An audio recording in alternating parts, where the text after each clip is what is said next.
അല്ലാഹുവിന്റെ പ്രവാചകൻ സല്ലല്ലാഹു അലൈഹി വസല്ലമ തങ്ങൾ ഒരു ദിവസം സുബഹി നമസ്കാരം കഴിഞ്ഞ് തന്റെ സ്വഹാബത്തിന്റെ എതിരെ തിരിഞ്ഞിരുന്നിട്ട് പറയുന്നു, സ്വഹാബാ, ഞാൻ ഇന്നലെ സ്വർഗം കണ്ടു സ്വഹാബാ. ഞാൻ സ്വർഗത്തിലൂടെ ഇങ്ങനെ നടന്നു പോകുമ്പോൾ എന്റെ മുന്നിൽ ഒരു ചെറുപ്പക്കാരൻ നടന്നു പോവുകയാണ്. മുത്തുനബി പറയുന്ന സ്വർഗത്തിലൂടെ ഞാൻ നടന്നു പോകുമ്പോ എന്റെ മുന്നിലൂടെ ഒരു ചെറുപ്പക്കാരൻ നടന്നു പോകുന്നു. മുത്തുനബിക്ക് നല്ല പരിചയമുള്ള ചെറുപ്പക്കാരനാണ്. ആരാണെന്നറിയുന്നില്ല. അല്ലാഹുവിന്റെ പ്രവാചകം ചോദിക്കുന്നു, ജിബ്രീലേ, ആ പോകുന്ന ചെറുപ്പക്കാരൻ ആരാ? ജിബ്രീൽ. യാ റസൂലല്ലാഹ്, സയ്യിദുനാ ബിലാൽ, മഹാനായ ബിലാൽ റളിയല്ലാഹു തആല അൻഹു. അല്ലാഹുവിന്റെ പ്രവാചകൻ വല്ലാത്ത അത്ഭുതമായി സ്വഹാബികളോട് പറയുന്ന, സ്വർഗത്തിൽ എന്റെ മുന്നിൽ നടന്നു പോയ ചെറുപ്പക്കാരൻ ആരെന്നറിയുമോ? അത് ബിലാലാണെന്ന് നബി മുഹമ്മദ് മുസ്തഫ സല്ലല്ലാഹു അലൈഹി വസല്ലമ തങ്ങൾ പറയുമ്പോൾ ജിബ്രീൽ എന്ന മലക്കിനോട് ചോദിക്കുന്നു, എന്റെ ബിലാലിനെ നിനക്ക് എങ്ങനെ അറിയാ ജിബ്രീല്? എല്ലാ മലക്കുകൾക്കും അറിയാ, മലക്കുകളുടെ കൂട്ടുകാരനാണ് ബിലാൽ. അല്ലാഹുവിന്റെ പ്രവാചകൻ ബിലാലിനോട് ചോദിച്ചു, ബിലാലേ, നിന്നെ മലക്കുകൾക്ക് നല്ല പരിചയമാണ്, മലക്കുകൾക്ക് നിന്നെ വല്ലാത്ത ഇഷ്ടമാണ്, മലക്കുകളെ സ്നേഹിക്കുന്ന ചെറുപ്പക്കാരനാണ് നീ. അതുകൊണ്ട് നീ അതിനു വേണ്ടി എന്തേ നിന്റെ ജീവിതത്തിൽ ചെയ്യുന്നത്? എന്തെങ്കിലും ഒരു നല്ല കാര്യം നീ ചെയ്യുന്നുണ്ടോ? എന്തെങ്കിലും പ്രത്യേകമായിട്ട് നീ ചെയ്യുന്നുണ്ടോ? മഹാനായ ബിലാല് തങ്ങൾ പറഞ്ഞു, യാ റസൂലല്ലാഹ്, എനിക്ക് എപ്പോഴും ഒളിവുണ്ടാകും നബിയേ. ദായിമുൽ ഒളു മുറിഞ്ഞാൽ അപ്പോൾ തന്നെ ഒളിവെടുക്കുന്ന ചെറുപ്പക്കാരനാ, ശുദ്ധിയായിട്ട് നടക്കുന്ന ചെറുപ്പക്കാരനാ, ഒളിവോടുകൂടി എപ്പോഴും നടക്കുന്ന ഒരു ചെറുപ്പക്കാരനാണ് മഹാനായ സയ്യിദുനാ ബിലാൽ. അതുകൊണ്ട് മലക്കുകൾക്ക് വല്ലാത്ത ഇഷ്ടമായിരുന്നു. ഈ സദസ്സിലിരിക്കുന്ന ആണുങ്ങളോടും പെണ്ണുങ്ങളോടും നിങ്ങൾ 24 മണിക്കൂറും ഒളിവെടുത്ത് നടക്കണമെന്ന് ഞാൻ പറയുന്നില്ല. പക്ഷേ ഈ പള്ളിയിലെ നമസ്കരിക്കാൻ വരുന്ന സമയത്തെങ്കിലും നമസ്കരിക്കണമെങ്കിൽ ഒളിവെടുക്കണമല്ലോ, നമസ്കരിക്കണമെങ്കിൽ ഒളിവെടുക്കണമല്ലോ. ആ ഒളിവെടുക്കുന്ന സമയത്തെങ്കിലും നിനക്ക് നല്ലതുപോലെയൊന്ന് ഒളിവെടുത്തുകൂടെ? ഒളു എന്ന് പറഞ്ഞാൽ എന്തെന്നറിയോ? ഒളിവെടുത്താൽ അല്ലാഹു തരുന്ന പ്രതിഫലം എന്തെന്നറിയോ? മഹാനായ നബി മുഹമ്മദ് മുസ്തഫ, നബി മുഹമ്മദ് മുസ്തഫ സല്ലല്ലാഹു അലൈഹി വസല്ലമ തങ്ങൾ ബിലാൽ എന്ന് പറയുന്ന ചെറുപ്പക്കാരനോട് ചോദിച്ചു, മലക്കുകൾക്കൊക്കെ നിന്നെ വലിയ ഇഷ്ടമാ, സ്വർഗത്തിൽ എന്റെ മുന്നിൽ കൂടെ നീ പോകുന്നത് ഞാൻ കണ്ടു, നീ എന്ത് നല്ല കാര്യമാ ചെയ്യണേ? ബിലാൽ തങ്ങൾ പറഞ്ഞു, നബിയെ, ഞാൻ എപ്പോഴും ഒളിവോടുകൂടിയാ നടക്കുന്നേ, എപ്പോഴും ഒളിവോടുകൂടി നടക്കുന്ന അതുകൊണ്ട് മലക്കുകൾക്ക് വലിയ ഇഷ്ടമാ. ഞാൻ നിങ്ങളോട് 24 മണിക്കൂർ ഒളിവെടുക്കണമെന്ന് ഞാൻ പറയണില്ല. നിസ്കരിക്കാൻ പോകുന്ന സമയത്ത് ഒന്ന് നിൽക്കണം ഹൗദിന്റെ കരയില്. പല മോഡലിൽ ഒളിവെടുക്കുന്നത് കാണാം.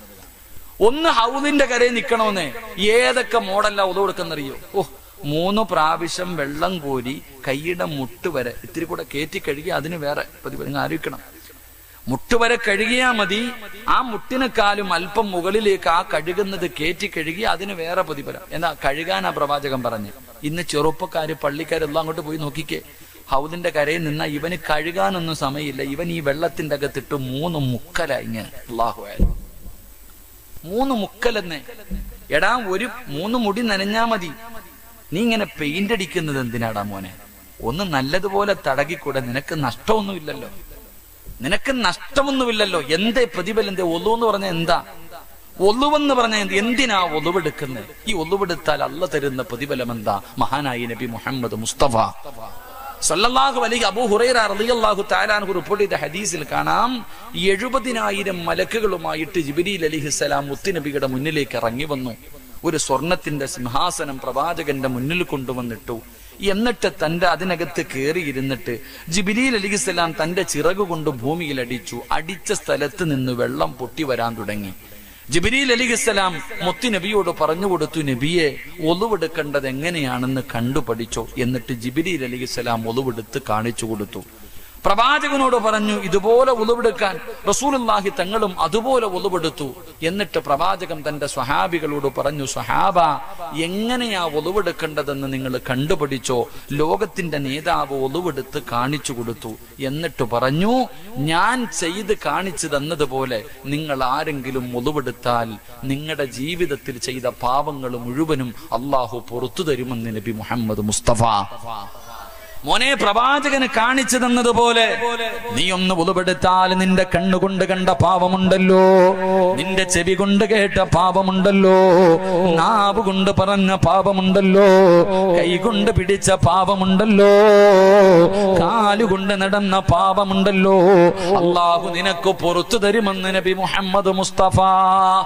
ഒളിവെടുക്കുന്ന സമയത്ത് ഒരു മനുഷ്യൻ സൂക്ഷ്മതയോടുകൂടി മുത്തുനബി ഒളിവെടുത്തതുപോലെ ഒളിവെടുത്ത നിന്റെ ഉമ്മ പ്രസവിച്ചതുപോലെ നീ മാറുമെന്ന് നബി മുഹമ്മദ് മുസ്തഫ. അതാ ഒളു. എന്തിനാ ഒളിവെടുക്കണേ? അള്ളാഹിനെ കാണാനല്ലേ ഒളിവെടുക്കണേ? എന്ത് ചിന്തിക്കാത്ത? എടാ, നീ അള്ളാഹുവിനെ കാണാനാ ഒളിവെടുക്കുന്നേ, വേറെ ഒന്നിനുമല്ല. ഒളിവെടുത്തിട്ടേ നിനക്ക് നിസ്കരിക്കാൻ പറ്റൂ, ഒളിവില്ലാതെ നിസ്കരിക്കാൻ പറ്റൂല. ഇതാർക്കറിയാം? പണ്ട് രണ്ട് ചെറുപ്പക്കാരും മഗ്രിബ് നിസ്കരിക്കാൻ പള്ളിയിൽ പോവാ. മഗ്രിബ് നിസ്കരിക്കാൻ വേണ്ടി പള്ളിയിലേക്ക് പോകുമ്പോ ഇമാം അവസാനത്തെ അത്തഹിയ്യാത്തിലിരിക്കുക. ഒരുത്ത ഒളിവെടുക്കാൻ പോയി, ഒരുത്തം പള്ളിക്കകത്ത് കയറി നിസ്കരിച്ചു. രണ്ടുപേരും നമസ്കാരം കഴിഞ്ഞ് ഇറങ്ങി വരുമ്പോ ഈ പള്ളിക്കകത്ത് കയറിപ്പോയവൻ കൂട്ടുകാരനോട് ചോദിച്ചു, നിനക്ക് ജമാഅത്ത് കിട്ടിയോ? ഇല്ലടാ, ഞാൻ ഒളിവെടുത്തിട്ട് ചെന്നപ്പോഴത്തേക്ക് നിസ്കാരം കഴിഞ്ഞു. അപ്പൊ ഇവൻ പറയാ, ഓഹ്, ഞാനെങ്ങാണ് ഒളിവെടുക്കാൻ പോയിരുന്നെങ്കിൽ എന്റെ ജമാഅത്തും പോയൻ എന്ന് പറഞ്ഞാ ഈ പൊട്ട ഒതു പോലും എടുത്തില്ല. അതവസ്ഥ. ഞാനും നിന്റെ കൂടെ ഒളിവെടുക്കാൻ വന്നെങ്കിൽ എനിക്കും ജമാഅത്തില്ല. ഇതാ ഇന്നത്തെ അവസ്ഥ. എന്റെ ചങ്ങാതി, നീ എന്തിനാ പള്ളി വരുന്നേ? നിനക്ക് 27 ഇരട്ടി പ്രതിഫലല്ലേ വേണ്ടേ? ജമാഅത്തിന്റെ പ്രതിഫലം നിനക്ക് കിട്ടണം. നീ പള്ളി വരുമ്പോ ഉസ്താദ് അത്തഹിയ്യാത്തിലാണെങ്കിൽ അവിടെ ഇരിക്കട്ടെ, നിനക്കെന്താ? നീ സൂക്ഷ്മതയോടുകൂടി ഒളിവെടുത്തിട്ട് പള്ളിക്കകത്ത് കയറുമ്പോ ഉസ്താദ് സലാം വീട്ടിയാലും നിനക്ക് പ്രതിഫലം അല്ല തരില്ലേ? നിനക്കല്ല പ്രതിഫലം തരുമല്ലോ. ഇത് നീ ഇമാം അത്തഹിയ്യാത്തിൽ ഇരിക്കുമ്പോ ഹൗദിന്റെ അകത്ത് കൈ വിട്ടിട്ട് നേരെ ഒളിവെടുക്കാതെ പോയാൽ 2 പാപം. ഒന്ന്, നേരെ ഒളിവെടുത്തില്ല, ഒളിവില്ലാതെ നിസ്കരിച്ചു, അള്ളാനെ കളിയാക്കി, നിന്റെ മരണം വരെ മോശമായി പോകും. അള്ളാഹു കാത്തിരക്ഷിക്കുമാറാകട്ടെ. അള്ളാഹു കാത്തിരക്ഷിക്കുമാറാകട്ടെ. സഹോദര, ഒരാള് ഇമാം ഗസാലി റളിയല്ലാഹു തആല അൻഹു പറയുന്നുണ്ട്, ഈമാനുള്ള ഒരു മനുഷ്യന് 4 അടയാളം ഉണ്ടെന്ന്. അവൻ ഈമാനുള്ളവനാണോ വിശ്വാസിയാണോ എന്ന് തിരിച്ചറിയാൻ 4 അടയാളം. അതിലെ ഒന്നാമത്തെ അടയാളം, ഹൗദും കരയിൽ നിൽക്ക്. ആരെങ്കിലും സൂക്ഷ്മതയോടുകൂടി ഒളിവെടുക്കുന്നത് കണ്ടാൽ അവൻ ഈമാൻ ഉള്ളതിന്റെ അടയാളമാണ്. അള്ളാഹു നമുക്ക് ഈമാൻ നൽകുമാറാകട്ടെ. അള്ളാഹ് ഈമാൻ നൽകുമാറാകട്ടെ. അപ്പൊ ഞാൻ പറഞ്ഞു വന്നത്, ഒളിവെട്. എപ്പോഴും നിന്നെ കൊണ്ട് കഴിയുന്ന രീതിയിൽ നമസ്കരിക്കുമ്പോഴെങ്കിലും നല്ല നിലയിൽ ഒളിവെട്. ഒളിവോടുകൂടി വേണം കിടന്നുറങ്ങാൻ. ഒളിവോടുകൂടി വേണം കിടന്നുറങ്ങാൻ. ഒളിവോടുകൂടി കിടന്നുറങ്ങിയാൽ അള്ളാഹുവിന്റെ പ്രവാചകൻ എവിടെന്ന് പറയുകയാണ്, ഒളിവോടുകൂടി കിടക്കുന്ന ഒരു മനുഷ്യൻ അള്ളാഹു തരുന്ന പ്രതിഫലം എന്താ? മൻബാത ത്വാഹിറൻ ബാത ഫീ ശിആരിഹി മലകുൻ ലാ യസ്തൈഖിളു സഅതൻ മിനൽ ലൈൽ ഇല്ലാ ഖാല മലകുൻ അല്ലാഹുമ്മ ഗ്ഫിർ ലി അബ്ദിക ഫുലാൻ. ഏതെങ്കിലും ഒരു മനുഷ്യൻ ഒളിവോടുകൂടിയാണ് കിടന്നുറങ്ങുന്നതെങ്കിൽ ആ മനുഷ്യന്റെ തലയുടെ ഭാഗത്തൊരു മലക്ക് നിൽക്കുകയാ. പെണ്ണെ, ഇന്ന് വയത് കഴിഞ്ഞ് തിരിഞ്ഞ് വീട്ടിലേക്ക് ചെന്ന് അവസാനം കിടന്നുറങ്ങുമ്പോ നീ ഒളിവെടുത്തിട്ടാണ് കിടക്കുന്നതെങ്കിൽ നിന്റെ തലയുടെ മുകളിൽ, നിന്റെ തലയുടെ ഭാഗത്തൊരു മലക്ക് നിന്നിട്ട് അല്ലാഹുവിനോട് ദുആ ചെയ്യുന്നു, അല്ലാ, ഒളിവോടുകൂടി കിടക്കുന്ന ഈ പെണ്ണിന് ഇബാദത്തിന്റെ കൂലി കൊടുക്കണേ അല്ലാ, ഇവളുടെ പാപം പുറത്തു കൊടുക്കണേ അല്ലാ എന്ന് നീ എഴുന്നേക്കുന്നത് വരെ ദുആ ചെയ്യുമെന്ന് നബി മുഹമ്മദ് മുസ്തഫ. ഒളിവോടുകൂടിയാണ് കിടക്കുന്നതെങ്കിൽ ഒരു മലക്ക് നീ ഉണരുന്നത് വരെ ദുആ ചെയ്യുമല്ല. ഇവൻ ഉറങ്ങുകയാണെങ്കിലും ഇബാദത്തിന്റെ കൂലി കൊടുക്കണം, നിസ്കരിക്കുന്ന കൂലി കൊടുക്കണം. 2, ഇവന്റെ പാപം പൊറുക്കണേ എന്ന് ദുആ ചെയ്യുമെന്ന് നബി മുഹമ്മദ് മുസ്തഫ. ഉറക്കെ നബി മുഹമ്മദ് മുസ്തഫ.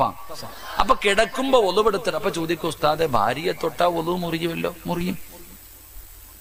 ഭാര്യയെ തൊട്ടാൽ ഒളിവ് മുറിയും. പണ്ടൊരു ചങ്ങാതി ഏതോ ഉസ്താദ് പ്രസംഗിച്ചു, കിടക്കുമ്പോ ഒളിവെടുത്ത് കിടന്നാൽ ഇബാദത്തിന്റെ പ്രതിഫലം. ഇയാള് പെണ്ണും കെട്ടിയിട്ട് പെണ്ണുമ്പിള്ള എടുത്ത് പറയാ, തൊടരുത്, നീങ്ങി കിടക്കണം.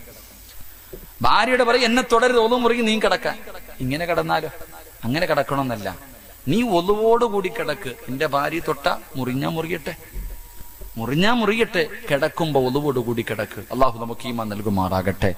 ആ കിടപ്പിലങ്ങ് മരിച്ചാലോ, ഒളുവോടുകൂടി കിടക്കുന്ന സമയത്ത് നീ മരിച്ചാൽ എന്ത് പ്രതിഫലമെന്നറിയോ? ഒളുവോടുകൂടി മരിക്കലേറ്റം മെച്ചമാ, ജിബ്രീല് വരുമെന്നും ഹദീസിൽ സ്പഷ്ടമാ. ഒളുവോടുകൂടിയാണ് ഒരു മനുഷ്യൻ മരിക്കുന്നതെങ്കിൽ അവന്റെ റൂഹ് പിടിക്കുന്ന സമയത്ത് മുഖറബുൽ അംലാക്കും മലക്ക് ജിബ്രീൽ അലൈഹിസ്സലാം ഇറങ്ങി വരുമെന്ന് നബി മുഹമ്മദ് മുസ്തഫ. ജിബ്രീൽ അലൈഹിസ്സലാം നീ മരിക്കുമ്പോ നിന്റെ റൂഹ് പിടിക്കുമ്പോ അസ്റായിൽ എന്ന മലക്കിന്റെ കൂടെ ഒരു മലക്കോട് ഉണ്ടാകും. നീ സാധാരണ വ്യക്തിയല്ല, VVIP-യാ, നീ VVIP-യാ. നീ മരിക്കുമ്പോ ജിബ്രീലിനെ കണ്ടു മരിക്കാം. അള്ളാഹു നമുക്ക് ഭാഗ്യം നൽകുമാറാകട്ടെ. പ്രവാചകൻ അവിടെ നിന്ന് പറഞ്ഞു, ഒളുവെടുക്കുന്ന മനുഷ്യൻ നാളെ പരലോകത്ത് വരുമ്പോൾ അവന്റെ അവയവങ്ങൾ പ്രകാശിക്കുമെന്ന് നബി മുഹമ്മദ് മുസ്തഫ സ്വല്ലല്ലാഹു. അതുകൊണ്ട് എൻ്റെ സഹോദരങ്ങളോട് സഹോദരിമാരോട് പറയുന്നു, മലക്കുകൾ നിന്നെ സ്നേഹിക്കണമെങ്കിൽ, മലക്കുകൾ നിന്നെ കൂട്ടുകാരാക്കണമെങ്കിൽ, മലക്കുകളുടെ സാന്നിധ്യം എപ്പോഴും നിന്റെ കൂടെ ഉണ്ടാകണമെങ്കിൽ ദാഇമുൽ വുളൂ നിത്യമാക്ക്, വുളൂവോടുകൂടി നടക്ക്. അള്ളാഹു നമുക്ക് ഭാഗ്യം നൽകി അനുഗ്രഹിക്കുമാറാകട്ടെ. അള്ളാഹു നമുക്ക് ഭാഗ്യം നൽകി അനുഗ്രഹിക്കുമാറാകട്ടെ. 3 ഒന്നുകൂടെ ഇൻഷാ അള്ളാഹ് പറഞ്ഞിട്ട് പിരിയാം. 10:35 ഇല്ലേ? 10 ഇൻഷാ അള്ളാഹ്. ഒന്നുകൂടെ ഇരിക്കല്ലേ? 11 മണി വരെയല്ലേ ഞാൻ പറഞ്ഞത്? ഇരിക്കല്ലേ? എന്തപ്പോ ഒരു വാശി, ഇങ്ങനെ 12 മണി വരെ ഇരുത്തുന്നാണോ? ഇല്ലപ്പ, ഞാൻ നിർത്തിയേക്കാം ഇൻഷാ അള്ളാഹ്. ഒന്നുകൂടെ. അള്ളാഹു ഈമാൻ നൽകുമാറാകട്ടെ. അള്ളാഹു ഈമാൻ നൽകുമാറാകട്ടെ. മാതാപിതാക്കൾ, വാപ്പയോ ഉമ്മയോ ജീവിച്ചിരിപ്പുള്ള മക്കളൊക്കെ ഒന്ന് കൈപൊക്കിക്കും. മാതാപിതാക്കൾ ആരെങ്കിലും ജീവിച്ചിരിപ്പുണ്ടെങ്കിൽ എന്താപ്പാ? അൽഹംദുലില്ലാഹ്, അള്ളാഹു അവർക്ക് ദീർഘായുസ് നൽകുമാറാകട്ടെ. എന്റെ പ്രിയമുള്ളവരെ, 3 മഹാനായ നബി മുഹമ്മദ് മുസ്തഫ. ഉറക്കെ മഹാനായ നബി മുഹമ്മദ് മുസ്തഫ സല്ലല്ലാഹു അലൈഹി വസല്ലമ തങ്ങൾ ഉറക്കത്തിൽ നിന്ന് എഴുന്നേറ്റിരുന്ന് ചിരിക്കുകയാണ്. അള്ളാഹുവിന്റെ പ്രവാചകൻ സല്ലല്ലാഹു അലൈഹി വസല്ലമ തങ്ങൾ ഉറക്കത്തിൽ നിന്ന് എഴുന്നേറ്റിരുന്ന് ചിരിക്കുക. പ്രവാചകൻ അങ്ങനെ ചിരിക്കാറില്ല, ചില സന്ദർഭങ്ങളിൽ മാത്രമേ ചിരിച്ചിട്ടുള്ളൂ. അപ്പൊ പ്രവാചകന് ചിരിക്കുന്നത് കണ്ടപ്പോ ആയിഷ ബീബി റളിയല്ലാഹു തആല അൻഹ ചോദിച്ചു, നബിയെ, എന്തിനാ നബിയെ ചിരിക്കുന്നത്? കാരണം ഉറക്കത്തിൽ നിന്ന് എഴുന്നേറ്റിരുന്ന് ചിരിച്ചാ ചോദിക്കുമല്ലോ. നമ്മുടെ ഭാര്യമാരെന്താ ചോദിക്കുക? ആയിഷ ബീവിക്ക് അറിയാം, എന്തെങ്കിലും കാരണമില്ലാതെ പ്രവാചകൻ ചിരിക്കൂല, എന്തെങ്കിലും കണ്ടിട്ടുണ്ടാകും, എന്തെങ്കിലും അത്ഭുതം സംഭവിച്ചിട്ടുണ്ടാകും, അതുകൊണ്ടാണ് മുത്തുനബി ചിരിച്ചേ. നമ്മൾ ചിരിച്ച പെണ്ണുമ്പുള്ള ചിന്തിക്ക് ഇങ്ങാർക്ക് ഭ്രാന്ത് പിടിച്ചല്ല, ഉസ്താദിന്റെ ഇടക്കിലെങ്ങാനും രാവിലെ കൊണ്ടുപോകണം, അങ്ങനല്ലേ ചിന്തിക്കാറ്. അള്ളാഹു നമുക്കൊക്കെ നല്ല ജീവിതം നൽകുമാറാകട്ടെ. അള്ളാഹു നമ്മുടെയൊക്കെ ഭാര്യമാരെ സാലിഹത്തായ ഭാര്യമാരാക്കി തരുമാറാകട്ടെ. ആമീൻ പറവാപ്പ.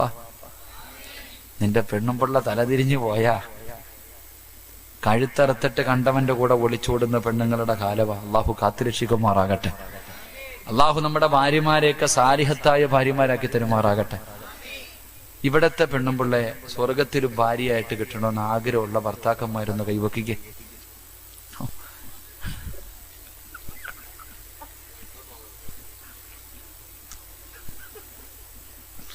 എടാ മോനെ, ഈ സ്ക്രീൻ, ഈ ക്യാമറ ഒന്ന് തിരിച്ചു വെക്കടാ, നോക്കിക്കോ. നിന്റെ ഭർത്താക്കം ഒന്ന് തിരിച്ച്. പലരും കൈവെക്കാത്ത എന്തെന്നറിയോ? എന്റെ പൊന്ന് സിറാജ, ഇവള് ഇവിടെ തന്നെ സഹിക്കാൻ വയ്യ, ഇവള് സ്വർഗത്തിലുണ്ടോ? ഇവള് സ്വർഗത്തിലുണ്ടെങ്കിൽ ഞാൻ അങ്ങോട്ട്. നിങ്ങളുടെ രണ്ടുപേരുടെയും ഭാര്യമാർ ഇവിടെ ഇല്ലല്ലോ, രക്ഷപ്പെട്ട്. സെക്രട്ടറി, നിങ്ങളെന്താ പ്രസിഡന്റ് അല്ലേ? മൈക്ക് സെറ്റിന്റെ പുറകിൽ ഇരിപ്പുണ്ട് കേട്ടാ, പൊക്കിയിട്ടില്ല. പലർക്കും പേടി എന്തെന്നറിയോ? ഇവള് സ്വർഗത്തിലുണ്ടോ അല്ലാന്ന്. നിങ്ങളോ? ഭർത്താക്കന്മാരെ സ്വർഗത്തിൽ വേണമെന്ന് ആഗ്രഹമുള്ള താത്തമാരൊന്ന് കൈവക്കിക്ക്. സ്വാതന്ത്ര്യ ദിനത്തിന് കൊടി വെക്കണ പോലെ ഉണ്ട്. വേണോ വേണ്ടെന്ന് ആലോചിക്കണം. അള്ളാഹുല്ല അവിടെ ചെല്ലുമ്പോ ഈ സ്വഭാവമൊക്കെ അള്ളാഹു മാറ്റി തരുമെന്ന് നബി മുഹമ്മദ് മുസ്തഫ. നീ പേടിക്കണ്ട, നിന്റെ ആമിനാനെ അള്ളാഹു ഫ്രഷ് ആക്കി തരും, നിഷ്കളങ്കയാക്കി തരും. അൽഹംദുലില്ലാഹ്, അള്ളാഹു ഒരുമിക്കാൻ ഭാഗ്യം നൽകുമാറാകട്ടെ. ഇവിടൊക്കെ ഈ 2 പെണ്ണ് കെട്ടുന്നവരുണ്ടോ ഉസ്താദ്? എന്താ സെക്രട്ടറി? ഉണ്ടില്ലേ? ഒരെണ്ണത്തിനെ കെട്ടിയിട്ട് പെടുന്ന പാടറിയാം, ഈ 2 കെട്ടുന്നു. ഞാനൊരു വലിയ സമ്പന്നന്റെ വീട്ടിൽ ഭക്ഷണം കഴിക്കാൻ പോയി. ഭക്ഷണം കഴിച്ചൊക്കെ ഇറങ്ങാൻ ദുആഇന്റെ സമയമായപ്പോ ഞങ്ങളുടെ കൂടെയുള്ളൊരു പ്രായമുള്ള ഉസ്താദിനെ അകത്തേക്ക് വിളിച്ചുകൊണ്ടുപോയി ആ സാധു. അകത്ത് കൊണ്ടുപോയിട്ട് എന്തൊക്കെയോ പരാതി പറഞ്ഞിട്ട് ഇങ്ങനെ കരയ്യ. കണ്ണിങ്ങനെ നിറഞ്ഞു പോകുന്നുണ്ട്. അപ്പൊ ഈ ഉസ്താദാണെങ്കിൽ ഇടയ്ക്കിടയ്ക്ക് എന്നെ നോക്കുന്നുണ്ട്, ചിരിക്കുന്നുണ്ട്. ഇടയ്ക്കിടയ്ക്ക് നോക്കും, ചിരിക്കും. അയാളാണെങ്കിൽ കരഞ്ഞുകൊണ്ട് ഇങ്ങനെ എന്തൊക്കെയോ പറയണം. അവസാനം ഇറങ്ങി വന്നപ്പോൾ ഞാൻ ചോദിച്ചു, സാധു എന്ത് ഉസ്താദെ പാപം, വലിയ സങ്കടം. ഓ സിറാജെ, 2 പെണ്ണ് കെട്ടിയിട്ട് കടലിലും ശൈത്താനും നടക്കണ പോലെ സാധു. 2 വിവാഹം കഴിച്ചിട്ട് 2 ഭാര്യമാരെടുക്കൽ നിന്ന് സമാധാനമില്ല. ഒന്ന് സന്തോഷം കിട്ടാൻ വേണ്ടി ദുആ ചെയ്യാൻ പറഞ്ഞതാ. ഞാൻ ചോദിച്ചു, നിങ്ങൾ എന്തിനാ ചിരിച്ചെന്ന്. ഞാൻ 3 എണ്ണം കെട്ടിയിട്ട് നടക്കാം.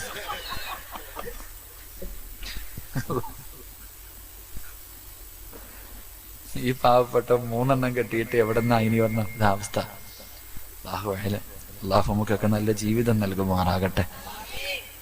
ഒരു ചെറുപ്പക്കാരൻ പറഞ്ഞു, ഉസ്താദെ ഞാൻ 2 പെണ്ണ് കെട്ടി, ഇവളുമാര് 2 പേരും ഒന്ന് ഒരുമിച്ചിരുന്നെങ്കിൽ എത്ര നല്ലതാ. 2നും 2 വീടാ ഉസ്താദെ, ഞാൻ ഇങ്ങനെ കിടന്ന് ഓടുക, നിങ്ങളൊന്ന് ദുആ ചെയ്യാൻ. ഞാൻ പറഞ്ഞു, ഇവളുമാര് 2 പേരും ഒറ്റ കെട്ടാകാൻ ഒരു വഴിയേ ഉള്ളൂ. എന്തൊക്കെ പറഞ്ഞിട്ടും 2 ഭാര്യമാരും തമ്മിൽ ഒരുമിക്കുന്നില്ല. ഞാൻ പറഞ്ഞു, ഇനി ഒറ്റ വഴിയേ ഉള്ളൂ ഇവർ ഒരുമിക്കാൻ. അപ്പൊ ചോദിച്ചു, എന്താണ്? 3ാമതൊന്നുകൂടെ കെട്ടാൻ പോവാന്ന് പറയാൻ പറഞ്ഞു. 3ാമതൊന്നുകൂടെ കെട്ടാൻ പോവാൻ. അപ്പൊ അവളുമാർ 2 പേരും ഒരുമിച്ച്. എന്തായാലും നിങ്ങളാരും കെട്ടുവൊന്നും വേണ്ട കേട്ടോ, 4 കെട്ടാന്ന് പറഞ്ഞിട്ട് ഓടി നടന്നൊന്നും കെട്ടണ്ട. അള്ളാഹു ആയാലും അള്ളാഹു നമുക്കുള്ളത് കൊണ്ട് തൃപ്തിപ്പെടാൻ ഭാഗ്യം നൽകുമാറാകട്ടെ. എന്തപ്പോ ഞാൻ പറഞ്ഞു വന്നേ? എന്തോ പറഞ്ഞപ്പോ കല്യാണക്കാരും കയറിയതാ. എന്തേപ്പോ പറഞ്ഞു വന്നേ? എന്തേ പറഞ്ഞേ? മഹാനായി നബി മുഹമ്മദ് മുസ്തഫ സല്ലല്ലാഹു അലൈഹി വസല്ലമ തങ്ങൾ ചിരിക്കുന്നത് കണ്ടപ്പോ ആയിഷ ബീവി ചോദിച്ചു, എന്തിനാ നബിയെ ചിരിക്കുന്നേ? എന്തേ നബിയെ ചിരിക്കുന്നേ? അള്ളാഹുവിന്റെ പ്രവാചകൻ സല്ലല്ലാഹു അലൈഹി വസല്ലമ തങ്ങൾ പറയുകയാണ്, റഅയ്തു ഫിൽ ജന്നതി ബാരിഹാ വസമിഅ സൗത ഖാരിആ. ഉറക്കത്തിൽ നിന്ന് എഴുന്നേറ്റിരുന്ന് ചിരിക്കുന്ന മുത്തുനബി പറയുന്നു, ആയിഷ ഞാൻ സ്വർഗം കണ്ടു ആയിഷ. അള്ളാഹുവിന്റെ അനുഗ്രഹങ്ങൾ കൊണ്ട് നിറച്ച സ്വർഗമുണ്ടല്ലോ, ആ സ്വർഗത്തിലൂടെ ഞാനിങ്ങനെ നടന്നു പോകുമ്പോ, ആ സ്വർഗത്തിലൂടെ ഞാനിങ്ങനെ നടന്നു പോകുമ്പോ, ആ സ്വർഗത്തിന്റെ മധ്യഭാഗത്തൊരു കൊട്ടാരത്തിന്റെ അകത്തിരുന്നൊരു ചെറുപ്പക്കാരൻ ഖുർആൻ ഓതുകയാ. ആ സ്വർഗത്തിന്റെ മധ്യഭാഗത്ത് ഒരു കൊട്ടാരത്തിന്റെ അകത്തിരുന്ന് ആരോ ഖുർആൻ ഓതുകയാണ്. അല്ലാഹുവേ, ആരാ തമ്പുരാന് ഈ സ്വർഗത്തിന്റെ മധ്യഭാഗത്തൊരു വീട് കെട്ടിയിട്ട് ആ വീടിന്റെ അകത്തിരുന്ന് ഖുർആൻ ഓതാൻ ഭാഗ്യം കിട്ടിയ മനുഷ്യനാരാ? അല്ലാഹുവിന്റെ പ്രവാചകൻ എവിടെന്ന് ചോദിക്കുന്നു, ജിബ്രീൽ. ആരാണ് ജിബ്രീൽ? ആരാണ് ജിബ്രീൽ? അല്ലാഹുവിന്റെ സ്വർഗത്തിന്റെ മധ്യഭാഗത്തൊരു കൊട്ടാരം കിട്ടി, ആ കൊട്ടാരത്തിന്റെ അകത്തിരുന്ന് ഖുർആൻ ഓതുന്ന മനുഷ്യനാരാ? യാ റസൂലല്ലാഹ്, അങ്ങയുടെ സഹാബി ഹാരിസയാണ് നബിയേ. മുത്തുനബി അത്ഭുതപ്പെടുകയാണ്. ഹാരിസത്ത് ബിൻ നുഅ്മാൻ റളിയല്ലാഹു തആല അൻഹു, അല്ലാഹുവിന്റെ പ്രവാചകം ചോദിക്കുന്നു, എന്റെ ഹാരിസയെ നിങ്ങൾക്ക് എങ്ങനെ അറിയാ? എന്റെ ഹാരിസാനെ നിങ്ങൾക്ക് എങ്ങനെ അറിയാ? നബിയെ, അറിയാത്ത മലക്കുകളില്ല നബിയെ, അറിയാത്ത മലക്കുകളില്ല നബിയെ. കാരണം എന്തെന്നറിയുമോ? ഇന്നഹു മിൻ മിഅത്തി സാബിഅ അല്ലദീ തകഫന അല്ലാഹു ബിഅർസാഖിനാ. ഹാരിസ അറിയാത്ത മലക്കുകളില്ല, ഹാരിസ അറിയാത്ത മലക്കുകളില്ല. അതിന്റെ കാരണം എന്തെന്നറിയോ?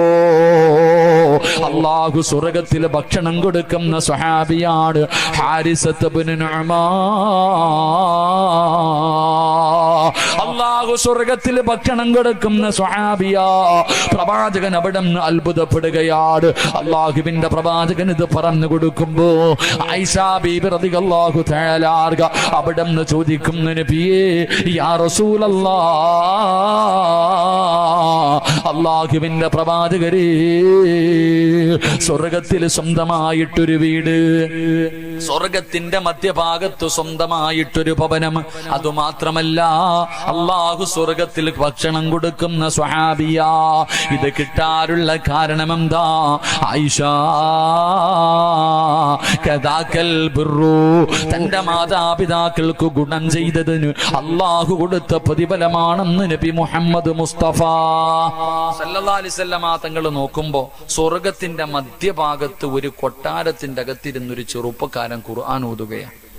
ആരാണെന്ന് ചോദിച്ചപ്പോ പറഞ്ഞു, നബിയെ, അങ്ങയുടെ സഹാബി ഹാരിസത്ത് ബിൻ നുഅ്മാൻ റളിയല്ലാഹു തആല അൻഹു. ഈ പ്രതിഫലം അല്ലാഹു എല്ലാ മലക്കുകൾക്കും പരിചയം. കാരണം അല്ലാഹു നാളെ സ്വർഗത്തിൽ ഭക്ഷണം കൊടുക്കുന്ന സ്വഹാബിയ. അല്ലാഹു നമുക്ക് ഈമാൻ നൽകി അനുഗ്രഹിക്കുമാറാകട്ടെ. എന്റെ പ്രിയമുള്ളവരെ, സ്വർഗത്തിന്റെ മധ്യഭാഗത്ത് ഒരു വീട്, അള്ളാഹുവിന്റെ അടുക്കൽ നിന്ന് ഭക്ഷണവും വാങ്ങിക്കഴിക്കാനുള്ള ഭാഗ്യം, ഇത് രണ്ടും വേണമെന്ന് ആഗ്രഹമുള്ളവർ കൈവക്ക്. സ്വർഗത്തിൽ ഒരു വീടും, എവിടെ? ഈ നാട്ടിലല്ല, ഇവിടെ വീട് വെക്കാം, പൈസ വേണം, അത്രേ ഉള്ളൂ. ആർക്കും പറ്റും, ലോൺ എടുത്താലും വെക്കാം. പക്ഷെ സ്വർഗത്തിൽ സ്വന്തമായിട്ടൊരു വീട് വേണം. അത് മാത്രമല്ല, ആരുടെ കയ്യിൽ നിന്ന് ഭക്ഷണം? ആരുടെ കയ്യിൽ നിന്ന് ഭക്ഷണം? അള്ളാഹുവിന്റെ അടുക്കൽ നിന്ന് ഭക്ഷണം. അള്ളാഹു വാങ്ങിക്കഴിക്കാൻ ഭാഗ്യം നൽകുമാറാകട്ടെ. അള്ളാഹു സ്വർഗത്തിൽ ആദ്യമായിട്ട് കഴിക്കാൻ തരുന്ന ഭക്ഷണം എന്താപ്പാ? എന്താ ആമിനാത്ത? അള്ളാഹു സ്വർഗത്തിൽ മന്തി ബിരിയാണിയാ? അള്ളാഹു സ്വർഗത്തിൽ ആദ്യമായിട്ട് കഴിക്കാൻ തരുന്ന ഭക്ഷണം എന്താ മനുഷ്യന്മാരെ? മീനിന്റെ പൊരിച്ച കരളാണെന്ന് നബി മുഹമ്മദ് മുസ്തഫ. ഉറക്കെ നബി മുഹമ്മദ് മുസ്തഫ. മീനിന്റെ കരൾ തിന്നാൻ എന്തേ മടിയുണ്ടാ? മീനിന്റെ കരൾ എന്ന് പറഞ്ഞപ്പോ മുഖത്തൊരു ചുളി. എന്തേ തിന്നിട്ടില്ലേ? മീനിന്റെ കരൾ എവിടെ ആയിരിക്കും ഉസ്താദ് ഇരിക്കുന്നത്? ഇനി മീൻ വെട്ടുമ്പോ നോക്കണം കേട്ടാ, തലയ്ക്കകത്തായിരിക്കും മീനിന്റെ കരള്. അതാണ് നാളെ അള്ളാഹു സ്വർഗത്തിൽ ആദ്യം കഴിക്കാൻ തരുന്ന ഭക്ഷണം. അള്ളാഹു വാങ്ങി കഴിക്കാൻ ഭാഗ്യം നൽകുമാറാകട്ടെ. ആയിഷ ബീവി റളിയല്ലാഹു തആല അൻഹ ചോദിച്ചു, നബിയെ, ഉമ്മാനെയും വാപ്പാനെയും സ്നേഹിച്ച ഈ പ്രതിഫലം കിട്ടുമോ? എങ്കിൽ ഞാനും എന്റെ ഉമ്മാനെയും വാപ്പാനെ സ്നേഹിക്കുന്നുണ്ട്, എനിക്കും കിട്ടുമോ? ഈ സ്വഹാബിക്ക് അള്ളാഹു ഇത് കൊടുക്കാനുള്ള കാരണം മാതാപിതാക്കളെ സ്നേഹിച്ചതിനാ. അപ്പൊ ആയിഷ ബീവി റളിയല്ലാഹു തആല അൻഹ ചോദിച്ചു, ഞാനും എന്റെ വാപ്പാനെയും ഉമ്മാനെയും സ്നേഹിക്കുന്നു, എല്ലാരും സ്നേഹിക്കുന്നു, എല്ലാവർക്കും കിട്ടുമോ? ഇല്ല. ആ സ്വഹാബിക്ക് 3 സ്വഭാവം ഉണ്ടായിരുന്നു എന്ന് നബി മുഹമ്മദ് മുസ്തഫ. മാതാപിതാക്കള് ജീവിച്ചിരിപ്പുണ്ടെന്ന് പറഞ്ഞ എല്ലാ മക്കളും കേട്ടോ, ഈ 3 സ്വഭാവം നിനക്കുണ്ടെങ്കിൽ നിനക്കും ഈ പ്രതിഫലം അള്ളാഹു തരും. അള്ളാഹു നൽകി അനുഗ്രഹിക്കുമാറാകട്ടെ. ആ 3 ഗുണം പറഞ്ഞിട്ട് ആ സ്വർഗത്തിൽ പോകാനുള്ള ആയത്തും പറഞ്ഞിട്ട് നമുക്ക് ഓടാം. അള്ളാഹു ഭാഗ്യം നൽകുമാറാകട്ടെ. 1, റസൂലുള്ളാഹി തങ്ങൾ പറയുകയാ, പക്കറ്റ് പിരിവുണ്ടോ? ഇല്ല. ഇൻഷാ അല്ലാഹ് എല്ലാവരുടെയും പോക്കറ്റ് സേഫ്റ്റി ഉണ്ടോപ്പാ? ഉണ്ടോ? ഉണ്ടോ? ഇൻഷാ അല്ലാഹ് ഉസ്താദിനി അപ്പം പോക്കറ്റ് സേഫ്റ്റി കേട്ടാ ഷാദായിരുന്നു. അള്ളാഹുവിന്റെ പ്രവാചകൻ സല്ലല്ലാഹു അലൈഹി വസല്ലമ തങ്ങളോട് തന്റെ പ്രിയപ്പെട്ട ഭാര്യയായ ആയിഷ ബീവി റളിയല്ലാഹു തആല അൻഹ അവിടുന്ന് ചോദിക്കുന്നു, യാ റസൂലല്ലാഹ്, അള്ളാഹുവിന്റെ നബിയേ, എന്താണ് നബിയേ സ്വർഗത്തിൽ സ്വന്തമായിട്ടൊരു വീട്, അള്ളാഹുവിന്റെ അടുക്കൽ നിന്നുള്ള ഭക്ഷണവും വാങ്ങിക്കഴിക്കാൻ ഭാഗ്യം കിട്ടണമെന്ന് വല്ലാത്ത മോഹമുണ്ട് നബിയേ. അതിനെന്തേ ചെയ്യേണ്ടത്?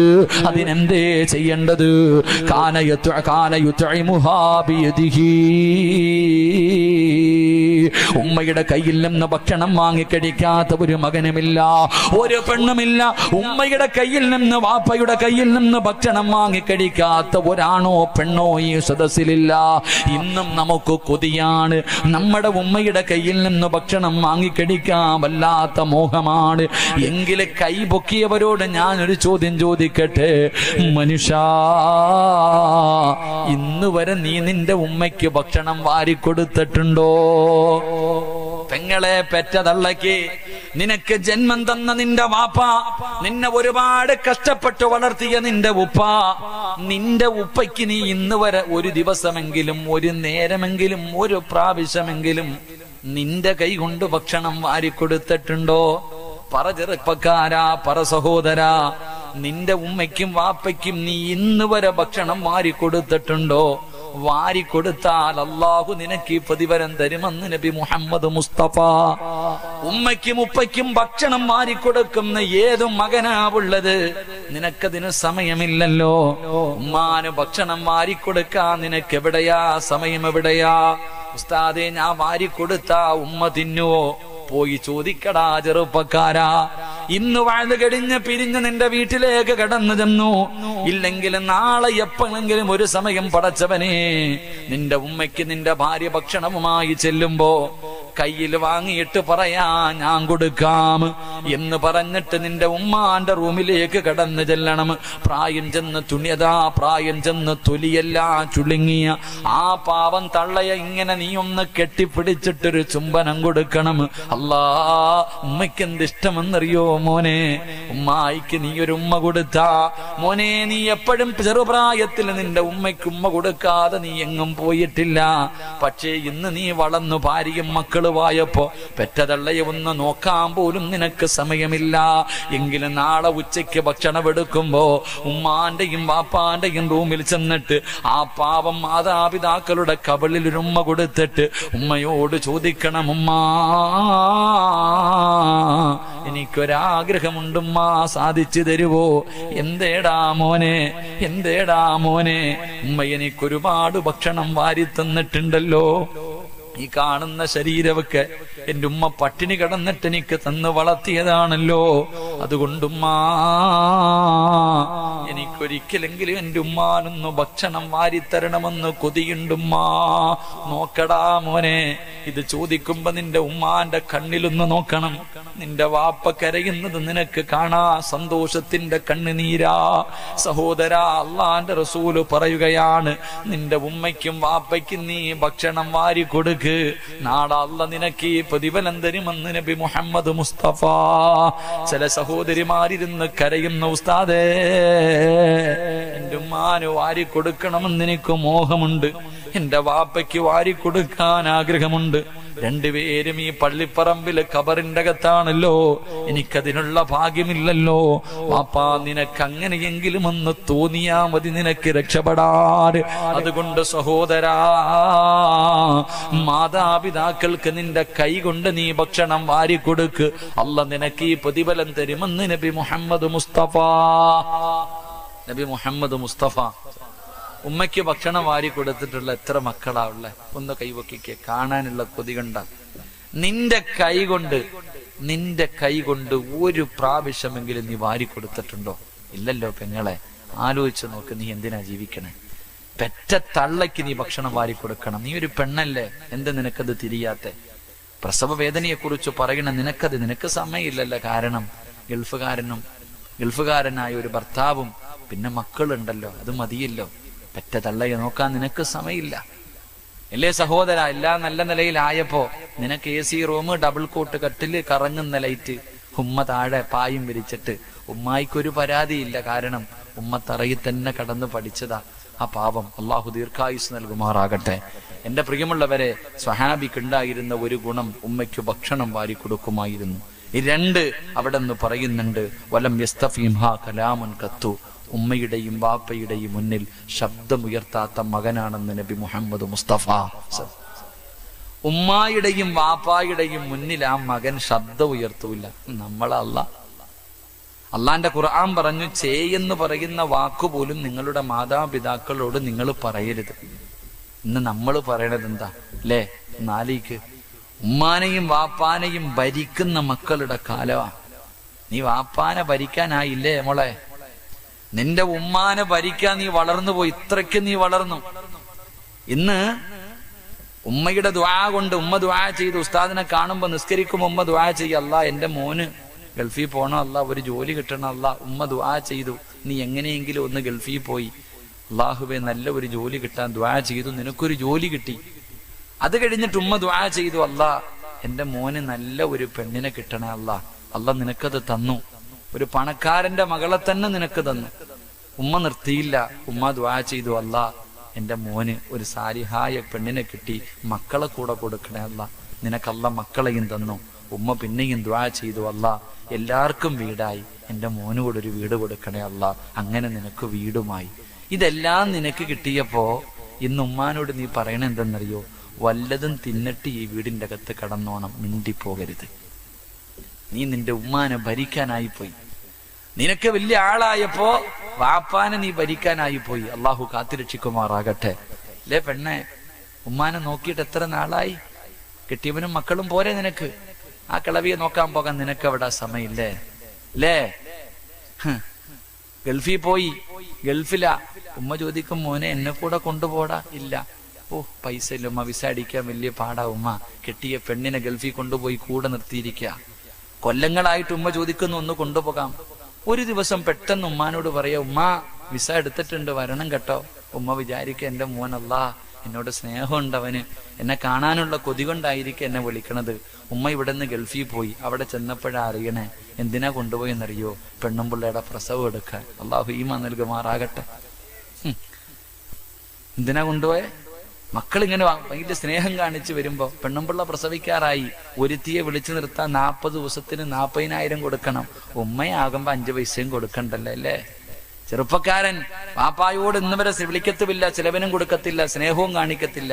പെണ്ണ് കെട്ടിക്കിട്ട് ഒരു ദിവസം വിളിക്കുന്നു, വാപ്പാ രാത്രി പെണ്ണുമ്പിള്ള ഒറ്റയ്ക്ക് കിടക്ക, വീട്ടിൽ ആരുമില്ല, അവളും മക്കളും മാത്രമേ ഉള്ളൂ, ഒന്ന് കാവല് കിടക്കാൻ പോവെന്ന്. വാപ്പാടെ ജോലി എന്തെന്നറിയോ? ഇന്ന് വാപ്പാടെ ജോലി നിന്റെ പെണ്ണുമ്പിള്ളയുടെ വീടിന് കാവല് കിടക്കല. അള്ളാഹു കാത്തുരക്ഷിക്കുമാറാകട്ടെ. എന്റെ പ്രിയമുള്ളവരെ, റസൂലുള്ളാഹി സ്വല്ലല്ലാഹു അലൈഹി വസല്ലമ തങ്ങൾ പറഞ്ഞു, ഉമ്മാന്റെയും ബാപ്പാന്റെയും മുന്നിൽ നീ ശബ്ദമുയർത്തരുത്. ഉയർത്തിയാൽ അള്ളാഹു കാത്തിരക്ഷിക്കുമാറാകട്ടെ. പ്രവാചകൻ മൂന്നാമത് പറഞ്ഞു, ഈ ചെറുപ്പക്കാരൻ ഉണ്ടായിരുന്ന മൂന്നാമത്തെ ഗുണം, ഹത്താ കാന യസ്അലു മൻ ഇൻദഹ ബഅദ അൻ യഖ്റുജ മാദാ ഖാലത്ത് ഉമ്മി. തന്റെ ഉമ്മാൻ ആരെങ്കിലും കാണാൻ വന്നിട്ട് തിരിച്ചു പോകുമ്പോ ഈ മകൻ കൂടെ പോകുമായിരുന്നു. തന്റെ ഉമ്മാനെ കാണാൻ ആരെങ്കിലും വീട്ടിൽ വന്നിട്ട് തിരിച്ചു പോകുമ്പോ ഈ ചെറുപ്പക്കാരൻ പുറകെ പോകും. എന്നിട്ട് ചോദിക്കും, എന്റെ ഉമ്മ വല്ല പരാതിയും പറഞ്ഞു? ഉമ്മാനെ തല്ലാനല്ല, എന്റെ ഉമ്മ എന്നോടൊന്നും പറയാറില്ല. എന്റെ വീട്ടിൽ എന്റെ ഉമ്മയ്ക്ക് എന്തെങ്കിലും കുറവുണ്ടെങ്കിൽ പറ, ചെയ്തു കൊടുക്കാനാ. എന്റെ സഹോദര ഒന്ന് ചിന്തിച്ചു നോക്ക്, ആ സ്വഹാബി ചോദിച്ചറിഞ്ഞിട്ട് ചെയ്തു കൊടുക്കുമായിരുന്നു എന്ന് നബി മുഹമ്മദ് മുസ്തഫ സല്ലല്ലാഹു അലൈഹി വസല്ലം. കാരണം നമ്മുടെ ഉമ്മ നമ്മളോടൊന്നും പറയാറില്ല, സ്നേഹമില്ലാത്തത് കൊണ്ടല്ല, നമ്മുടെ ഭാര്യയെ പേടിച്ചിട്ടാ. ഉമ്മയ്ക്ക് പറയണമെന്നുണ്ട്, പക്ഷെ ഉമ്മ പറയാത്തത് നിന്റെ ഭാര്യയെ പേടിച്ചിട്ടാ. കാരണം അവക്കിതൊന്നും ഇഷ്ടമല്ലല്ലോ. ചില പെണ്ണുങ്ങൾക്ക് അവള് കാണാതെയാ ഉമ്മയ്ക്കൊരു 10 രൂപ പോലും മക്കള് കൊടുക്കുന്നത്. അതുകൊണ്ട് ഉമ്മ ഒന്നും പറയാറില്ല. പക്ഷെ ഉമ്മാനെ കാണാൻ വരുന്ന കൂട്ടുകാരിയോട് പരാതിയല്ല, വിഷമം ഉമ്മ പങ്കുവെക്കാറുണ്ട്. ചോദിച്ചറിഞ്ഞിട്ട് ചെയ്തു കൊടുക്ക്. നിങ്ങളോട് ഞാൻ ചോദിച്ചറിഞ്ഞ് ചെയ്യണമെന്നൊന്നും പറയില്ല. ആ സഹാബി വീട്ടിൽ വന്നിട്ട് പോകുന്നവരുടെ പുറകെ നടന്ന് കരഞ്ഞു വിളിച്ചു ചോദിച്ചിട്ട് ചെയ്തു കൊടുക്കും. ഞാൻ പറയുന്നത്, ഉമ്മ നിങ്ങളോട് പറയുന്നതെങ്കിലും ചെയ്തു കൊടു. ഉമ്മ പറയാം, മോനെ ആ പ്രഷറിന്റെ ഗുളിക എത്ര പെട്ടെന്ന് തീർന്നു ഉമ്മ ചോദിക്കുന്നതാ. മോനെ ഒരു ജോഡി വസ്ത്രം എന്തിനാ? ഇന്നലെയല്ലേ, കഴിഞ്ഞ ആഴ്ചയല്ലേ, കഴിഞ്ഞ മാസത്തിനല്ലേ മേടിച്ചെന്നെ? എന്തിനാ പെങ്ങളെ? ഉമ്മയ്ക്ക് അറിഞ്ഞ് ചെയ്തു കൊടു. അള്ളാഹു നിനക്ക് സ്വർഗത്തില് ഈ 2 പ്രതിഫലം തരുമെന്ന് നബി മുഹമ്മദ് മുസ്തഫ സല്ലല്ലാഹു അലൈഹി വസല്ലം. അള്ളാഹു നമുക്ക് ഈമാൻ നൽകി അനുഗ്രഹിക്കുമാറാകട്ടെ. അള്ളാഹുവെ, ഞങ്ങളുടെ ജീവിച്ചിരിക്കുന്ന ഞങ്ങളുടെ ഉമ്മായിക്കും വാപ്പായിക്കും നീ ദീർഘായുസ് കൊടുക്കണേ അല്ലാ, ആഫിയത്ത് കൊടുക്കണേ അല്ലാ. അള്ളാഹുവെ, അവരുടെ കാൽച്ചുവട്ടിൽ കിടക്കുന്ന സ്വർഗം നീ ഞങ്ങൾക്ക് നൽകി അനുഗ്രഹിക്കണേ അല്ലാ. അള്ളാഹുവെ, മരണപ്പെട്ടു പോയ ഞങ്ങളുടെ മാതാപിതാക്കളുടെ ഖബറിട നീ വിശാലമാക്കണേ അല്ലാ. സ്വർഗ പൂങ്കാവനമാക്കണേ റഹ്മാനെ. സ്വർഗത്തിന്റെ കവാടം നീ തുറന്നു കൊടുക്കണേ റഹ്മാനെ. എന്റെ പ്രിയമുള്ള സഹോദരങ്ങളെ, ഇൻഷാ അല്ലാഹ് എഴുന്നേക്ക്, ദുആ ചെയ്യും. പെട്ടെന്ന് എഴുന്നേക്ക് ഇൻഷാ അല്ലാഹ്. എല്ലാവരും എഴുന്നേക്ക്. ആ പുറത്തേക്കണ ചങ്ങാതിമാര് പറ്റുമെങ്കിൽ കയറ്, അല്ലെങ്കിൽ വിട്ടോ. ബിസ്മില്ലാ. എന്നിട്ട് എടുത്തു വാ ഇൻഷാ അല്ലാഹ്. എല്ലാവരും അടുത്തേക്ക് വാപ്പാ ഇൻഷാ അല്ലാഹ്.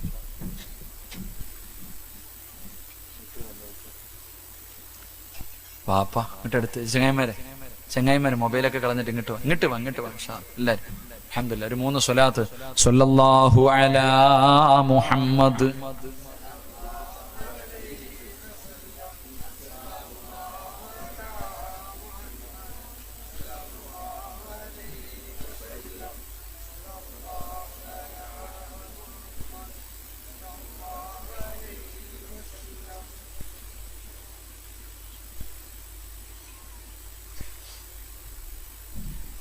അള്ളാഹു സ്വീകരിക്കും. ഇങ്ങോട്ട് വാപ്പ, എന്തപ്പാ അകത്തേക്കണേ? നമ്മൾ തമ്മിൽ എന്തിനാ പോരാ അകൽച്ച? അടുത്ത് നിൽക്ക്. എപ്പോഴല്ലേ ബന്ധങ്ങൾ? ഇങ്ങോട്ട് വാ വാ വാ വാ. നാളെ പോണ നിങ്ങളൊക്കെ ഇനി പകന്ന് ഇങ്ങോട്ട് വാ. പറ്റുമെങ്കിൽ ഇങ്ങോട്ട് അടുത്ത് നിൽക്കും ഇൻഷാ അല്ലാഹ്. അള്ളാഹു നമുക്കൊക്കെ ആഫിയത്തും ആരോഗ്യം നൽകട്ടെ. നിങ്ങൾക്ക് വയ്യാങ്കിൽ 2 പേര് ഇരുന്നോ വാപ്പ ഇൻഷാ അല്ലാഹ്. ആ ചങ്ങാതി, ആ കുട്ടി ഉറങ്ങുവാണെങ്കിൽ അവിടെ ഇരുത്തിയാലോ, ബുദ്ധിമുട്ടിക്കണ്ട. വാ ഇൻഷാ അല്ലാഹ്, അടുത്തേക്കോ. അള്ളാഹു സ്വീകരിക്കുമാറാകട്ടെ. അള്ളാഹു സ്വീകരിക്കുമാറാകട്ടെ. എന്റെ പ്രിയമുള്ള സഹോദരങ്ങളെ, മഹാനായ നബി മുഹമ്മദ് മുസ്തഫ സല്ലല്ലാഹു അലൈഹി വസല്ലമ തങ്ങൾ പറഞ്ഞു, പണക്കാരെ അല്ല പരിചയപ്പെടേണ്ടത്. ഈ നാട്ടിലെ പണക്കാരാന്ന് വെച്ചാൽ നമുക്ക് എല്ലാവർക്കും അറിയാം അല്ലേ? ഈ നാട്ടിലെ ഏറ്റവും പണമുള്ളവൻ ആരാന്ന് വെച്ചാൽ എല്ലാവർക്കും അറിയാം. എന്നാൽ ഈ നാട്ടിലെ പാവപ്പെട്ടവൻ ആരാണെന്ന് നിങ്ങൾക്ക് അറിയൂ? ഈ നാട്ടിൽ ഒരു നേരത്തെ അന്നത്തിന് വകയില്ലാത്തവൻ ആരാന്ന് വെച്ചാൽ ഈ മഹലിന്റെ പ്രസിഡന്റിനെ വെച്ചാൽ അറിയോ? അറിയില്ല. ഹത്തീബിനറിയോ? അറിയില്ല. നിങ്ങൾക്കറിയില്ല. എന്നാൽ ഈ നാട്ടിലെ ഏറ്റവും നല്ല പണമുള്ളവൻ ആരാ? എല്ലാവർക്കും അറിയാം. എങ്കിൽ പ്രവാചകൻ സല്ലല്ലാഹു അലൈഹി വസല്ലമ തങ്ങൾ പറഞ്ഞു, നിങ്ങൾ പാവപ്പെട്ടവനെ പോയി പരിചയപ്പെടണേ എന്ന് നബി മുഹമ്മദ് മുസ്തഫ സല്ലല്ലാഹു അലൈഹി വസല്ലമ തങ്ങൾ പറഞ്ഞു. പാവപ്പെട്ടവനെ നീ തെരഞ്ഞു പോണം, അവൻ ഇങ്ങോട്ടല്ല വരണ്ടേ. നീ പാവപ്പെട്ടവനെ തെരഞ്ഞ് കണ്ടുപിടിച്ചിട്ട് നീ പരിചയപ്പെടണേ, അവനുമായിട്ട് നീ കൂട്ടുകൂടണേ, നിനക്ക് പ്രയോജനമുണ്ടാകുമെന്ന് നബി മുഹമ്മദ് മുസ്തഫ. വെള്ളിയാഴ്ച പള്ളിയുടെ മുന്നിൽ പിരിവെടുക്കാൻ വരുന്നവനെ നീ പരിചയപ്പെടണം. നിന്റെ വീട്ടിൽ ഏതെങ്കിലും ഒരു പാവപ്പെട്ടവൻ യാചിക്കാൻ വന്ന അവനെ വിളിച്ച് വീടിന്റെ അകത്ത് കയറ്റിയിരുത്തി കുടിക്കാൻ ചായയും കൊടുത്തിട്ട് അവന്റെ വിശേഷങ്ങളും അന്വേഷിച്ചിട്ട് അള്ളാഹു നിന്നെ രക്ഷപ്പെടുത്തുമെന്ന് പറഞ്ഞ് നീ എന്തെങ്കിലും കയ്യിലുള്ളത് കൊടുത്തുവിടണേ എന്ന് നബി മുഹമ്മദ് മുസ്തഫ. നമ്മൾ ചെയ്യണമെന്ന് പറഞ്ഞ് 10 രൂപ എടുത്തു കൊടുത്തിട്ട് അസ്സലാമു അലൈക്കും വിട്ടോളാൻ, അവനോട് എന്ത് ചോദിക്കാൻ അല്ലേ? എങ്കിൽ സത്യത്തിൽ ചെയ്യേണ്ടതെന്ത്? ഒരു പാവപ്പെട്ടവൻ ഗതികേട് കൊണ്ട് ഇപ്പോ യാചനം നിരോധിച്ചിരിക്കുക. നിനക്ക് എന്ത് അവകാശത്തോടെ നിരോധിക്കുക? വരുന്നവൻ അവനുള്ളതല്ലേ അല്ല എഴുതിയിട്ടുള്ളൂ. അർഹനാവട്ടെ അർഹനല്ലാത്തവനാകട്ടെ അല്ല എഴുതിയതല്ലേ പോവും. നീ എന്തിനാ പേടിക്കണം? നിനക്ക് കൊടുക്കാൻ പറഞ്ഞാൽ നീ കൊടുക്കണം, ഇല്ലെങ്കിൽ നിന്റെ കാര്യം നിൽക്ക്. അടിക്കാനും കൊല്ലാനും നമുക്കെന്ത് അവകാശം? എന്റെ പ്രിയമുള്ളവരെ, നിന്റെ വീട്ടിൽ യാചിക്കാൻ വരുന്നവനെ വിളിച്ച് വീടിന്റെ അകത്ത് കയറ്റാൻ നിനക്ക് മടി, കയറ്റി ഇരുത്തണം. എന്നിട്ട് അവന് കുടിക്കാൻ വെള്ളം കൊടുക്കണം. എന്നിട്ട് അവനോട് മാന്യമായ രീതിയിൽ സംസാരിക്കണം. അവന്റെ പ്രയാസങ്ങൾ ചോദിച്ചറിഞ്ഞിട്ട് നിന്നെ കൊണ്ട് കഴിയുന്നത് നീ കൊടുക്ക്. എന്നിട്ട് ദുആ ചെയ്, അവനെ സന്തോഷത്തോടെ പറഞ്ഞു വിട്, നീ രക്ഷപ്പെടുമെന്ന് നബി മുഹമ്മദ് മുസ്തഫ സല്ലല്ലാഹു അലൈഹി വസല്ലം. പ്രവാചകനോട് സ്വഹാബികൾ ചോദിച്ചു, നബിയെ, ഇവനെ പരിചയപ്പെട്ട എന്ത് കിട്ടുമെന്ന്? വീട്ടിൽ യാചിക്കാൻ വരുന്ന പാവപ്പെട്ടവനെ പരിചയപ്പെട്ടാൽ നമുക്കുള്ള നേട്ടം എന്താ? നാളെ പരലോകത്ത് വെച്ചിട്ട് അള്ളാഹു അവനോട് പറയുമത്രേ, നിന്നെ സഹായിച്ചവരെ നീ സ്വർഗത്തിൽ കൊണ്ടുപോക്കോ. എടാ, നിന്നെ സഹായിച്ച നിനക്ക് ഇഷ്ടമുള്ളവരുടെ കയ്യെ പിടിച്ച് സ്വർഗത്തിൽ കൊണ്ടുപോ. ആരോട്? യാചകനോട്. നിന്നെ മറക്കോ? ഈ നാട്ടിൽ എത്രയോ വീടുകൾ കേറിയിറങ്ങിയിട്ട് പലരും പൈസ കൊടുത്തു. എന്നാ വീടിന്റെ അകത്ത് വിളിച്ചു കയറ്റിയിരുത്തി വെള്ളവും കൊടുത്ത് വിശേഷവും അന്വേഷിച്ചിട്ട് അല്ല നിന്നെ സഹായിക്കുമെന്ന് അവനൊരു നല്ല വാക്കു പറഞ്ഞ് നിന്നെ അവൻ മറക്കൂല. നാളെ പരലോകത്ത് നിന്റെ കയ്യിൽ പിടിച്ച് അവൻ സ്വർഗത്തിൽ കൊണ്ടുപോകുമെന്ന് നബി മുഹമ്മദ് മുസ്തഫ. അതാ കൂട്ടുകൂടണമെന്ന് പറഞ്ഞ അവന്റെ ദുആ, അവന്റെ ഒരൊറ്റ ദുആ മതി ചങ്ങാതി, നിന്റെ തലമുറകളിൽ രക്ഷപ്പെടാൻ. അള്ളാഹു ഭാഗ്യം നൽകുമാറാകട്ടെ. ഈ പരിപാടിയുടെ പിന്നിലൊരു ലക്ഷ്യമുണ്ട്. ഈ നാട്ടിൽ ആരും സഹായിക്കാനില്ലാത്ത, ഒരു ഗതിയും പരഗതിയുമില്ലാത്ത പാവപ്പെട്ട പെൺകുട്ടികളുടെ വിവാഹത്തിന് വേണ്ടി സംഘടിപ്പിച്ച പരിപാടിയാണ്. നിങ്ങളെ കൊണ്ട് കഴിയുമെങ്കിൽ, ഞാൻ ആരോടും നിർബന്ധിക്കുന്നില്ല, നിങ്ങളെ കൊണ്ട് കഴിയുമെങ്കിൽ നിങ്ങളെ കൊണ്ട് കഴിയുന്നത് കൊടുക്കും. ഇന്നല്ല, ആ കല്യാണത്തിന്റെ സമയമാകുമ്പോ, ആ വിവാഹത്തിന്റെ സമയമാകുമ്പോ എന്റെ പ്രിയമുള്ളവരെ, നിങ്ങളെ കൊണ്ട് കഴിയുന്നത് നിങ്ങൾ കൊടുത്ത് സഹായിക്ക്. നാളെ ഈ നാട്ടിലെ ഏതെങ്കിലും ഒരു പെണ്ണ്, അള്ളാഹുവേ, എൻ്റെ ഉപ്പ ഉണ്ടായിരുന്നെങ്കിൽ ഈ ഗതി എനിക്ക് വരില്ലായിരുന്നല്ല, എന്നെ ആരും സഹായിക്കുന്നില്ല, വിവാഹപ്രായം കഴിഞ്ഞു. ഈ നാട്ടിലെ ഏതെങ്കിലും ഒരു പെണ്ണ് വീടിന്റെ അകത്തിരുന്ന് കരഞ്ഞ, വല്ലാഹി സത്യം, ഈ നാട്ടിലെ ഒറ്റ ഒരുത്തനും രക്ഷപ്പെടൂല. അള്ളാഹു നമ്മളെ കാത്തിരക്ഷിക്കുമാറാകട്ടെ. ഒരെണ്ണം പോലും, ഈ നാട്ടിലെ ഒരെണ്ണം പോലും അള്ളാഹ് അങ്ങനെയൊന്നും വെറുതെ വിടൂല. കാരണം ആ പെണ്ണിന്റെ കണ്ണീരിന് അത്ര വിലയുണ്ട്. സഹോദരി, നീയൊക്കെ എത്ര സ്വർണ്ണം ഇട്ടുകൊണ്ട് നടക്കുന്നു. നിന്റെ വീട്ടിൽ, നിന്റെ കുടുംബത്തിൽ ഒരു പാവപ്പെട്ട പെണ്ണ് ഒരു മോതിരം പോരെ ആ പാവപ്പെട്ടവർക്ക് രക്ഷപ്പെടാൻ എന്തേ കൊടുക്കാത്ത? നീ ഇട്ടുകൊണ്ട് നടന്നോ? അള്ളാഹു നിങ്ങൾക്ക് ഈമാൻ നൽകി അനുഗ്രഹിക്കുമാറാകട്ടെ. അതുകൊണ്ട് ഞാൻ നിർത്തുകയാ. എനിക്കൊന്നേ പറയാനുള്ളൂ, എന്നെ ചിലപ്പോൾ ഇനി നിങ്ങൾ കണ്ടില്ല എന്ന് വരാം. ആരാണ് ആദ്യം മരിക്കുന്നെന്നറിയില്ല. പ്രായമൊന്നും വേണ്ടല്ലോ ഒരു മനുഷ്യനും പ്രായം വേണ്ട, രോഗം വേണ്ട, മരണത്തിന് ഒന്നും വേണ്ട. അള്ളാഹു നമുക്ക് ഈമാൻ നൽകുമാറാകട്ടെ. ആദ്യം ആരാ പോണേന്ന് വെച്ചാ, എനിക്കൊരു പേടിയില്ല. എനിക്ക് 4.5 വയസ്സുള്ള ഒരു മകനുണ്ട്, 8 മാസം പ്രായമുള്ളൊരു മകനുണ്ട്. എനിക്കെൻ്റെ ഭാര്യയെക്കുറിച്ചോ എൻ്റെ മക്കളെക്കുറിച്ചോ എനിക്കൊരാവലാതിയില്ല. എൻ്റെ ജീവിതത്തിലെ ഏറ്റവും വലിയ അഭിലാഷം മരിക്കുമ്പോൾ ഈമാനോടുകൂടി മരിക്കണം. എനിക്കതേ ആഗ്രഹമുള്ളൂ. അത് എപ്പോഴെവിടെ വെച്ചാണെങ്കിലും ഇപ്പൊ ഇവിടെ വെച്ചാണെങ്കിലും സന്തോഷത്തോടെ പോകണം. അള്ളാഹു സാധിച്ചിരുമാറാകട്ടെ. അതുകൊണ്ട് എനിക്ക് പറയാനുള്ളത്, വാപ്പ വഅദ് പറയുന്നതിലോ കേൾക്കുന്നതിലോ അല്ല, ഇത്രയും കാലം നീ ആർക്ക് വേണ്ടിയാ ജീവിച്ചേ? നിന്റെ മക്കൾക്ക് വേണ്ടി, നിന്റെ ഭാര്യയ്ക്ക് വേണ്ടി, നിന്റെ കൂടപ്പുറപ്പുകൾക്ക് വേണ്ടി, നിന്റെ കുടുംബക്കാർക്ക് വേണ്ടി. അള്ളാഹു തന്ന ആയുസിന്റെ ഇത്രയും കാലം നീ കളഞ്ഞു. നിനക്ക് വേണ്ടി നീ എന്ത് ചെയ്തു വെച്ചിട്ടെന്ന് ചോദിച്ചാ വട്ടപ്പൂച്ചിമല്ലേ ഉള്ളൂ. നിന്റെ കയ്യിൽ നിനക്ക് വേണ്ടി ഇന്ന് രാത്രി നീ മരിച്ച കൊണ്ടുപോകാൻ നിന്റെ കയ്യിൽ എന്തുണ്ട് വാപ്പ? ഞാനൊരു സ്വന്തം മകനെ പോലെ ചോദിക്കാം, ഇന്ന് രാത്രി നീ മരിച്ച നിന്റെ കയ്യിൽ കൊണ്ടുപോകാൻ എന്തുണ്ട് പെങ്ങളെ? നീ പറ. 9.5 മാസക്കാലം ഗർഭം ചുമന്ന് മരണവേദനയുടെ വേദനയിൽ നൊന്ത് പ്രസവിച്ച നിന്റെ പൊന്നുമോള് നിന്റെ മയ്യത്ത് കുളിപ്പിക്കൂ? ഈ പള്ളിയുടെ മുന്നിൽ ഇരുന്ന് നീ പറ, നിന്റെ മോള് ഇന്ന് രാത്രി നീ മരിച്ച കുളിപ്പിക്കാൻ എടുത്തു വെക്കുമ്പോ ഈ മോള് നിന്നെ കുളിപ്പിക്കൂ? പറയാനുള്ള ചങ്കൂറ്റ് നിനക്കുണ്ടോ? അതിനുള്ള ധൈര്യം നിനക്കുണ്ടോ? നീ നൊന്ത് പ്രസവിച്ച മകൻ നാളെ ഈ പള്ളിക്കകത്ത് കൊണ്ടുവെക്കുമ്പോ ഈ ഖതീബിന്റെ കൈ പിടിച്ചിട്ട്, ഉസ്താദെ നിങ്ങൾ പുറകെ നിൽക്ക്, ഞാൻ നിസ്കരിക്കാമെന്ന് നിന്റെ മോൻ പറയൂ? പറവാപ്പ. ഇവിടെ പള്ളിപ്പറമ്പിൽ ഈ ഇരുണ്ട് കിടക്കുന്ന പള്ളിക്കാട്ടി നിന്നെ കൊണ്ട് കുഴിച്ചിടുമ്പോ ഇത്രയും കാലം നീ കഷ്ടപ്പെട്ടു വളർത്തിയ നിന്റെ മകൻ നിന്റെ കടം വീട്ടു എന്ന് പറയാൻ നിന്നെ കൊണ്ട് കഴിയോ? വാപ്പാടെ ഖബർ എവിടാന്ന് വെച്ചാ അറിയാത്ത മക്കളുടെ കാലം. നിന്റെ ഖബറിന്റെ ചാരത്ത് വന്നിട്ട് തെറ്റാതെ കാണാതെ ഒരു യാസീൻ ഓതാൻ നിന്റെ മകന് കഴിയുവോ? അള്ളാഹു ഈമാൻ നൽകുമാറാകട്ടെ. അങ്ങനെ ഒരെണ്ണം നിനക്കുണ്ടെങ്കിൽ നിന്റെ ഈ ജീവിതം നിനക്ക് രക്ഷപ്പെട്ടു. നിന്റെ ഈ ജീവിതത്തിൽ ഒരു അർത്ഥമുണ്ട്. ഇല്ലെങ്കിൽ ആ പള്ളിക്കാട്ടി കടന്ന് തെണ്ടേണ്ടി വരും. അള്ളാഹു കാത്തിരക്ഷിക്കുമാറാകട്ടെ.